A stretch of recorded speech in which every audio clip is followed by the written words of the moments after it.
Well, Josh, do you feel good about our new majority government? No, I do not. You don't? I hope that things will be better, but I have very little hope for Canada right now. Why is that?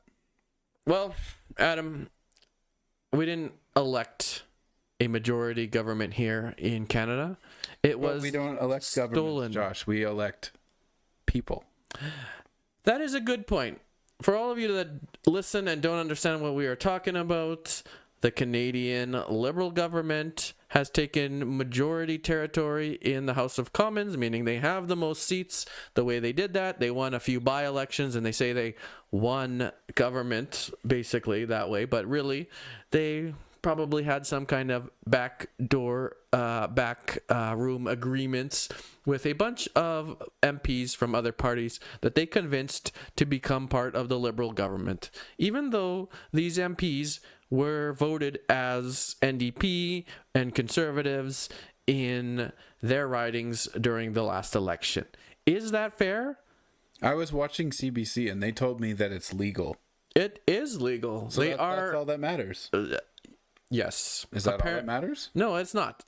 What matters is how governments should represent the people and how we vote. And frankly, maybe they technically do, because how many people out there actually vote for the person listed on the ballot? When you go there, do you see, oh, I'm voting for blank Smith and whoever, Dolly Parton or whoever's running in your... Dolly Parton? Yeah, I don't know. Vote for Dolly Parton? I would try. She'd probably do a better job. That's, Then Mark Carney? Definitely. The point I'm making is you do not know in most circumstances or care throughout Canada who your MP is. You're looking at Poilievre, Trudeau, what's his last name? Avi Lewis. You're looking at those people and you're thinking to yourself, I could see them as prime minister. I'm going to vote NDP, Liberal, or Conservative. It is very few and far between where people actually care about their riding and who's running in it. Like Marilyn Gladue. A lot of the times the MP is just a tick that they need, like a number. Yeah. To get towards their total. Yeah. And you know what? That's how politics works. And I think there needs to be some change to represent Canadians, right? Like, that's unfortunately where we are in this country. Do I care that the Liberals have a majority government? You know what? I care. Whatever they do, I'll just continue to criticize them. And the odd time, hopefully, I'm just crossing all my fingers, I will say something is good that they do. I mean, if they do something good, yeah, we're not gonna that it's good. We're not gonna be completely biased and say that this party is not liked by me.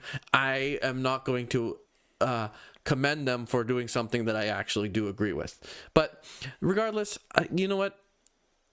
A lot of people in Marilyn Gladue's, in Sarnia riding where she was elected, they have 53% protested of the vote. Yes. For the Conservative Marilyn Gladue, who became a Liberal all of a sudden, magically. And there's another story behind that I'd like to bring up. But the fact is, they mostly voted for that woman because that lady had been a Conservative. And that riding had been Conservative. You know? It didn't matter if it was Marilyn Gladue or if it was, a cardboard cutout of The Rock. Like, that would be sweet though. If it said Conservative beside cardboard cutout of The Rock, people would have voted for that because they know that the party makes a difference. And to that point, Marilyn Gladue's justification, as she was pulling whatever justification out of her rear end that she could, she said, the government wasn't listening to me when I needed things from the government and wanted things for the Sarnia people. So if you can't join them, beat them. She basically said, I screwed that up. Yeah, no, she said, the point I'm trying to make here is she needs to realize, and it's not just her, it's every Canadian. Marilyn Gladue saying that is telling us in Canada that we have a problem with the way government runs. Because if you didn't vote for the Liberals, and the Liberals will not listen to your riding because you have a Conservative or someone, that is not representation. That government does not stand for you. You know, if that is true, what Marilyn Gladu said, that you need to be part of the government party in actual membership to get things to happen for people in your riding, then we need to realize that federalism is dying, and representation and the political system at a whole needs some form of reform. Yeah. And I mean, we had a situation decades ago. I'm old enough to know about it, not remember it, but I recently bought a book, Adam, and I showed you what it was. Bought a book. I bought a book about Preston Manning and the Reform Party. Yeah. They wanted change in this country. Reform, even. Do you remember what their slogan was? I don't. The West wants in. Yeah. That is what they used to say. That is still relevant. It is relevant to many extents, and unfortunately, not quite the song that they are singing in the West anymore. Now they want really out. They want out, not into the federal system to be a part of it. They want independence. Well, some of them do. Yes, some of them do, and a sadly, slightly, slowly growing number of them. Well, so, yeah, it's going to keep growing as long as they're not being let in. And that's the point I'm making here. For years, decades even, we've had the West just completely shut out of decisions that happen in Central Canada, Upper Canada, as they used to call it, and you probably still should because they look down on you if you're basically part of the rest of Canada. Correct. You're even worse than the common Canadian. Right. To those Laurentian elites. In the Laurentian Triangle. Yes. Gladu, unfortunately, has, and fortunately, brought out the worst in Canadian politics. She has highlighted the point where government does not represent the people. It represents what? The wealthy elite? Yes. The Brookfields of the world. Mm-hmm. Yep. I mean, listen. All I can say is, if you, like you were trying to say, if you can't beat them, join them. That's what I do in my personal portfolio for the money that I've saved up.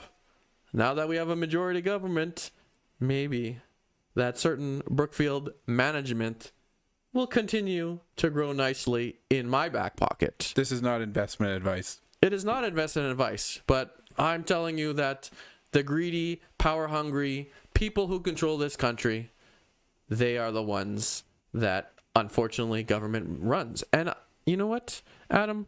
I've been on a tangent talking this whole time about this majority government. You know what's one thing I would like to bring up that you may be familiar with? I think you'll tell me. Who is the Minister of Finance? Mr. Champagne. Yes. And what was he recently being criticized for before the end of last year? It was a train.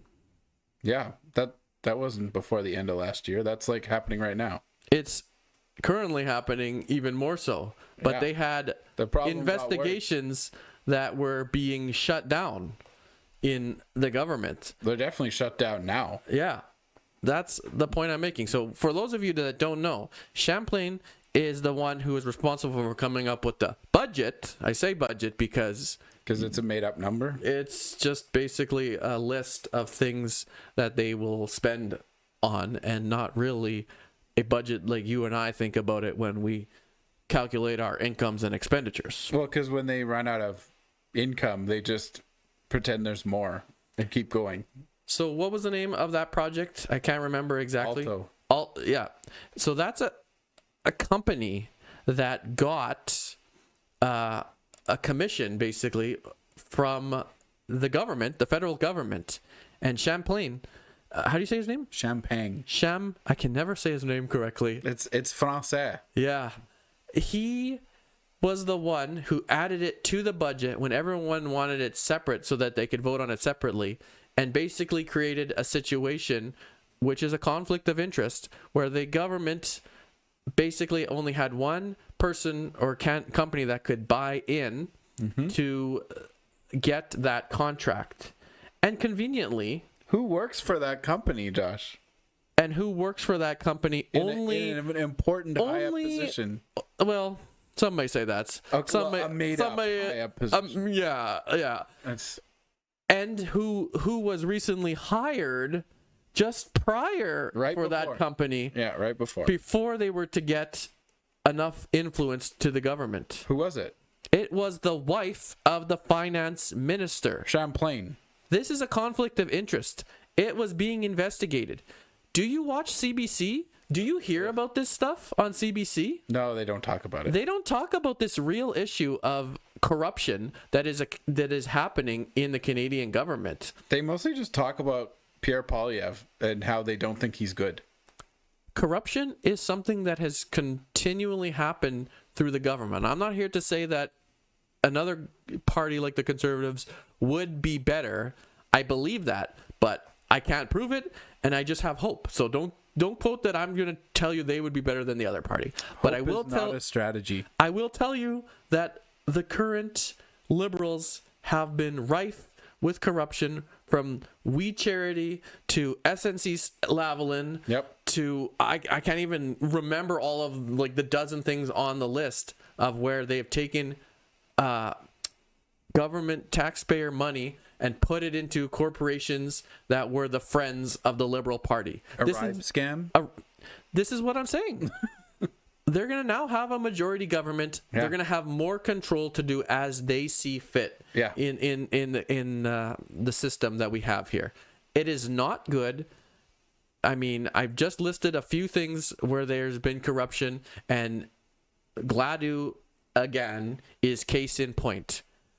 Nothing happened for people in this country that didn't vote for the Liberal Party. Everything moved to Quebec or to wherever they had Liberals in power. But we got an MOU for a pipeline. What does that even mean, Adam? It means that we don't have a pipeline. And there won't be one. Well, that is basically it. I mean, yeah. The special projects or whatever they call that new organization that the government opened up, they're just trying to... It has approved no projects. Yeah. None. Not a one. They can't. And if they do approve any sort of energy project, they will make sure that project has to pay money to Brookfield for some, wonderful green energy credits or whatever they want to call them. Oh, yeah, that's a whole other discussion I won't even get into at this time, but we should have it at some point. But I just wanted to say... Did you know that we are a world-leading expert in carbon capture, and just everyone can't wait to get that technology from us? Don't even get me started on the philosophies of Mark Connie Connie. Forgot we used to call him that. Because he's a con? That just have been proven verifiably false. False. That whole system is just been... just not even invested in. I don't even want to talk about that anymore. I want to talk about this majority government and how can we ever come to a point, Adam, where the government actually does represent the people that fill out the ballots? Like, should we have, for instance, by-elections when people trade parties or something? There's options. By-election is one option that many people are floating right now. Obviously, people who are more conservative minded.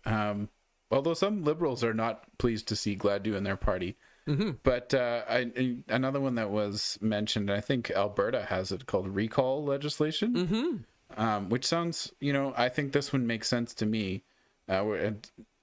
This is my very basic understanding of it. It could be wrong. Someone will tell me I'm wrong, I'm sure. But essentially, if you get enough people to sign petition or whatever it is in a riding, they can force a by-election, to re-elect a new candidate in that riding. That's not something we have. No. Alberta. It's something that we probably should have, though. The Americans tried it on Gavin Newsom, California governor. They needed a small Their version of Mark Carney. Yeah, they needed a small percentage of whatever the last vote tally was of voters, and if you got that, yeah, then you had to have a re-election. It works sometimes it doesn't. I think actually in California, I think Schwarzenegger got in on a recall election, basically. Did he? Yeah. Interesting. But the point of the matter is there's a place where that works. I think that's a good option because it actively puts people in control of their MP, actually, as opposed to like a forced by-election where people might not know why it's happening. If that was available in Gladwell's riding, Yeah. she would be done. Yeah. They would, for sure, those people would force a by-election, they'd vote her right out. It's something that we need to consider. It's a viable option that some person in the government needs to get on board with for a platform. We need to give more power to the people. We need a new reform party, in my opinion, a party that's not going to reform just the West, but it's going to reform the actual government and how it works. The problem is you're going to chop up the Conservative Party to build it, and then you'll guarantee liberal majorities for years and years and years. Maybe. Done right, we've discovered with the last NDP party, when they had a few seats, it only sometimes takes 12 seats to get a good control. Remember the coalition government with Trudeau and what was his name there? Mr. Singh. Yeah. They didn't have much, Adam. That's And what now that's they what have you need. less as a result of that. Yeah. I don't know that that's worked out well for them. Yeah, but it would work better for a reform party that had a very simple platform that took control, not control, but at least had some form of coalition with either the Conservatives or the Liberals or someone. It would be good. I think that's one good method. Automatic by-elections, maybe that would be good too. I don't know if always dropping the population into an election is the best choice, because they may not know why they're having a by-election. But if it was a grassroots thing where you had to have a recall and you would have people out campaigning on behalf of themselves and wanting to have a change in government, or at least their representative, that might be probably the best option for Canadians right now. We need to have recall. Well, I know that he's extremely negative and we shouldn't listen to him, but Mr. Polyev did bring up recall legislation as something he supports.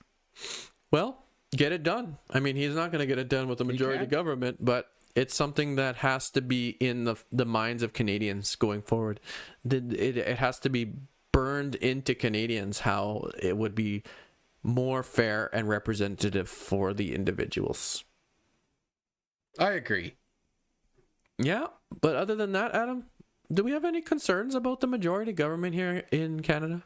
Yeah. They're going to increase taxes and increase censorship. Which one specifically is coming up? I don't know. Maybe you should tell me. Censorship. Well, taxes happened April 1st. Yeah. There'll be more of that, for sure. Oh, but don't worry. He cut part of the gas tax for a bit-ish. Until maybe after summer. Yeah, it won't be for long. There's more coming there. No, the censorship bill is one thing that we... Which one is this now? C9? Yeah. They basically want to tell people what they can say on the internet and post. So we wouldn't be able to say the things we're saying anymore. It's quite discouraging. It would be hate speech. To think, it's quite discouraging to think that we won't allow people to have their opinions. Like, what a soft world we live in, where you simply cannot publish your content. It's like, oh, you can say it, but you have to say it in the privacy of your home with the curtains closed and basically the house 100% insulated, so not even your bad breath can get outside. Well, Josh, you might offend someone. That's okay. You can't hurt feelings. You all don't know me too well. But yeah, no, like this is not something that we need. This corruption and this control that the government is taking. Adam, there's been arguments here with the Canadian government that we're basically a communist nation, if not, we're definitely some form of a socialist government. Yeah, we're not a communist nation yet. How long until we get there? They got 3 years to make it happen, and I'm sure they will. I mean, when you have control over the media, who's going to stop them? Nearly $2 billion worth of propaganda that you're paying for. It's state-run media, yeah. I mean, we have another video about that, about the CBC that we're going to release, and you're going to be like, I understand exactly the bias that is being touted by a former government official who is just spouting off their opinion. Mm-hmm. But I mean, honestly, I mean, what good is going to come? I'm trying to be hopeful, Adam. Do I just sit here in vain and am I just being hopeful for no good reason, just for my own optimism? I mean, I also like to have hope, but it is difficult right now because it looks like you know, the Liberals are going to take us in a bad direction and nobody can stop them. And most people don't seem to care, which is the part that upsets me the most. That's the most upsetting part. The fact that we don't have proper and healthy discussion anymore in society. You just get people posting memes that are one side or the other and just attack memes. Like, it's attack politics. There's no fair discussions anymore. Like, what about this coalition that is going to happen of people from different parties? The large tent? No, that are going to go and discuss with the Americans for this trade agreement. There's a whole coalition of advisors, Lisa Raitt, Aaron O'Toole. All of those people are going to be discussing with the Liberal government. Now, that's, in my opinion, a sign for hopefulness, but do those people actually have the wherewithal and the tools in place to properly advise the Canadian government on how to deal with the Americans and the direction of Canada's future? Is the Canadian government going to listen to them anyways, is my question. That's a good question. Like, it could all be very performative, right? Put these people on this, you know, this panel, conservative-minded people on the panel, so that Carney can pretend that there's cooperation. You know, after a year, we're going to start cooperating now that we control everything. Like, is that believable? That's what he said, right? Before he put out his video where he was playing with toys or whatever he was doing. Yeah, figurines. I hope, I have hope, but I do not believe it. From the history of corruption in the Liberal Party governments and the current government's direction of more spending, more than we've ever spent in the last little while, the fact that we are now number one in the world, Canada, good job. You finally become number one at something. Food inflation. Ah, yes. I mean, that's very important. It's important that we pay the most for goods that other countries don't have to pay. I mean, too many taxes in our supply chains. These evidences that are truly apparent to people that actually open their eyes and go, "What's going on?" and have a conversation. I mean, unfortunately, it doesn't matter to the politicians. Most people are not even opening their eyes. Is the problem? I know. You need to have these discussions, Adam. That's what it comes down to. As long as we can. As long as we can. Yeah, I'd say vote for having clear and fair discussions, and vote against censorship at any form. I mean, it's ridiculous to tell somebody that they can't publish their opinion online. I mean, you can require it to be, labeled as something, but just leave it out there. Like, just say, that's hate speech. We don't want you to watch it, but it's still there. Yeah. Just give us a warning like we used to do on TV, TV 14 for this video, or the opinions in this are not that of YouTube or have been discussed as something else, right? If you want to talk about the earth is flat, you know what? Go ahead and talk about the earth is flat. And people will look at the other people in the science world and go, yeah, that's not quite true, but leave those people just over there doing their thing, and they're not harming the world. The people just have a stupid opinion over there, and then they look at other opinions and then they weigh out the thing and they go, wow, that's lighter than a feather, that opinion, whereas this guy over here is dense with rich informative data. Like, listen to them. He's dense with information. Yeah, I mean, that's the point I'm making here. Right now, the only thing that we get from the information is dense propaganda. Well, Carney himself said you take the world as it is. What does that even mean? Well, the reality of it is the world, you got to take the good with the bad in the world. If you want to have free speech, you have to accept, the opinions you don't like. So you can make sure that, the opinions you agree with are out there, or your own opinion can be out there. Like, proper information can be out there, right?